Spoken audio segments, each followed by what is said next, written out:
What kind of neighbor steals your livelihood under the cover of darkness? My name is Eli, and I never thought I'd be asking that question. My farm, a patchwork of green fields and weathered barns in the heart of Willow Creek, was my everything. 40 acres of sweat, hope, and heirloom tomatoes that fed half the county.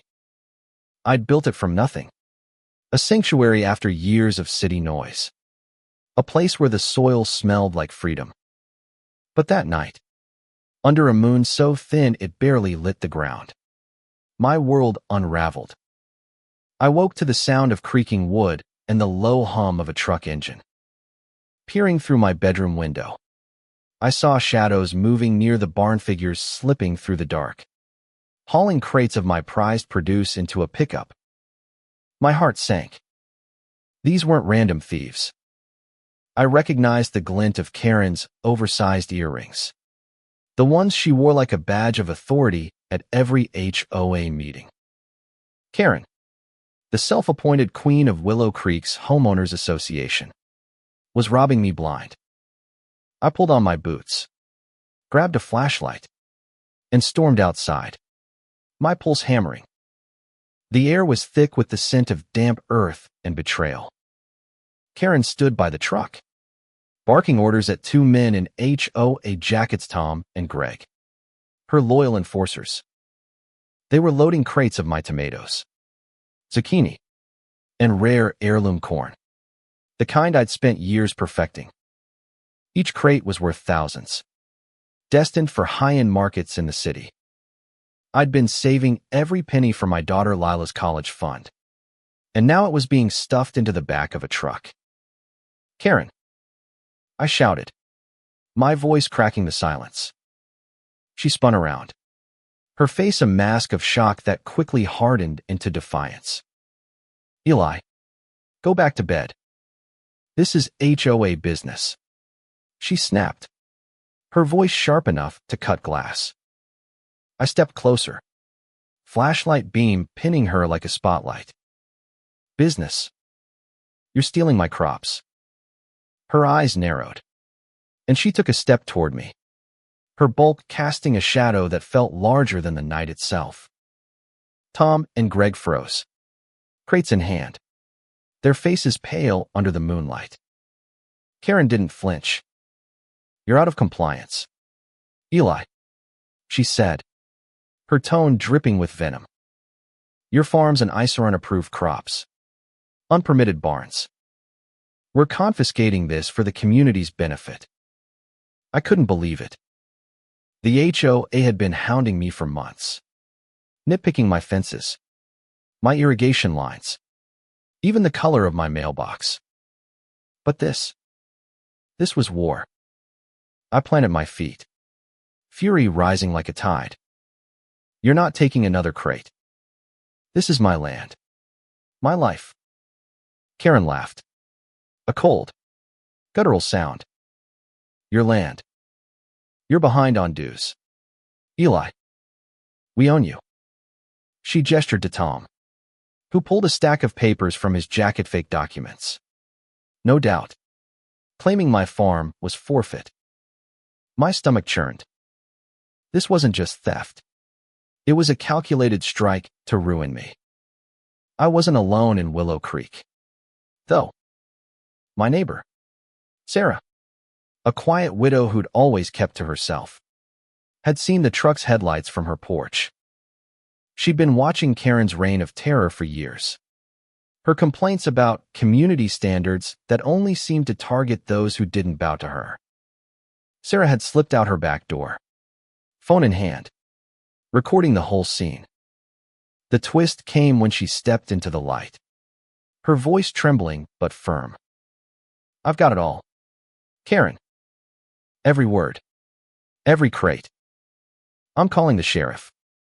Karen's face twisted, her confidence cracking like thin ice. She lunged for Sarah's phone, but I stepped between them, my flashlight now a makeshift shield. Back off, I growled. For the first time, Karen looked small, her bravado shrinking under the weight of exposure. The standoff was electric. Tom dropped a crate, tomatoes spilling across the dirt like blood. Greg stammered, "Karen, this wasn't the plan." But she hissed at him to shut up, her eyes darting between me, Sarah, and the road. The distant wail of sirens cut through the night, and Karen's face went ashen. She'd underestimated me. I'd been fighting for this farm since I was a kid, since my dad lost his own land to greedy developers. I wasn't about to let Karen, with her fake rules and forged papers, take it from me. "You thought you could bully me out of my home," I said, stepping closer. "You thought I'd just roll over." Karen's lips curled, but her words faltered as red and blue lights flashed down the driveway. The sheriff's deputies spilled out, their radios crackling. Sarah handed over her phone. The video clear as day, Karen directing the theft, Tom and Greg loading the truck, the crates stacked high with my life's work. The deputies didn't hesitate. "Karen Mitchell, you're under arrest for grand theft and conspiracy," one said, cuffs clicking around her wrists. She screamed, her voice a mix of rage and disbelief, as Tom and Greg were cuffed beside her. The truck, loaded with $400,000 worth of my crops, was impounded as evidence. My chest tightened as I watched them led away, the weight of the night settling in. My farm was safe, but the damage was done. Crates smashed, trust shattered. The days that followed were a blur. The HOA was dismantled, its corrupt core exposed. Karen's reign had been built on lies, forged documents, secret deals with local markets to sell confiscated goods for profit. The community rallied around me, neighbors I'd barely known bringing meals, helping replant, even starting a fund to replace what was lost. But it was Lila, my daughter, who gave me the strength to keep going. She'd come home from school the next day, her eyes wide with pride. "Dad, you fought for us," she said, hugging me so tight I could barely breathe. I realized then that this wasn't just about the farm. It was about standing up, about showing her that no one, not even a bully like Karen, could take away what mattered most. I rebuilt, one seed at a time. The farm bloomed again, stronger, as if the soil itself knew we'd fought for it. I started teaching neighbors how to grow their own food, sharing the heirloom seeds I'd saved. Willow Creek changed to no more HOAs, just a community that looked out for each other. Karen's trial came and went, her empire of fear reduced to a courtroom confession. She'd stolen from others before me, but I was the one who stopped her. Standing in my fields now, the sun warm on my face, I know this land is more than dirt and crops. It's a promisito, Lila. To myself, to everyone who dares to build something real. No one can steal that. Not ever.